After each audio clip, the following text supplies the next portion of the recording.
അത് സുരേട്ടാ, ആ ഫോൺ എൻ്റെ അല്ല, അടുത്ത റൂമിലെ ആളുടെയാ. ആള് ഭയങ്കര ബഹള, പോലീസിൽ കംപ്ലൈന്റ് എന്നൊക്കെ പറയണു. പോലീസൊക്കെ ഇടപെട്ട കാര്യങ്ങൾ വേറെ ലെവലിൽ പോകും. വെറുതെ കുണ്ടാൻ വേണ്ടിക്ക് നിൽക്കണ്ട, മനസ്സിലായല്ലോ?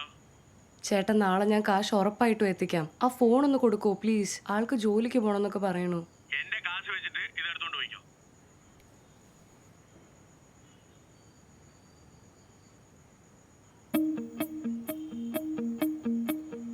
ഒരു 20K നാളെ 11 മണിക്ക് ട്രാൻസ്ഫർ ചെയ്യാം.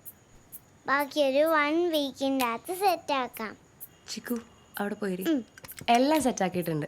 നാളെ 11 മണിക്ക് ഫോൺ കിട്ടും. അതൊന്നും നടക്കില്ല, എനിക്ക് രാത്രി വർക്കിന് പോകണം. ചേട്ടാ ഓരോ ദിവസം ലീവ് എടുക്കാൻ പറ്റുമോ? നിന്റെയൊക്കെ സൗകര്യത്തിനാണ് ഞാൻ ജോലിക്ക് പോണ്. ഫോണില്ലാതെ എനിക്ക് പണി നടക്കില്ല എന്ന്.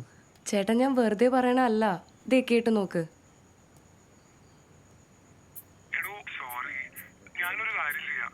ഒരു 20K നാളെ ഒരു 11 മണിക്ക് ട്രാൻസ്ഫർ ചെയ്യാം. ബാക്കി ഒരു 1 വീക്കിനകത്ത് സെറ്റാക്കാം.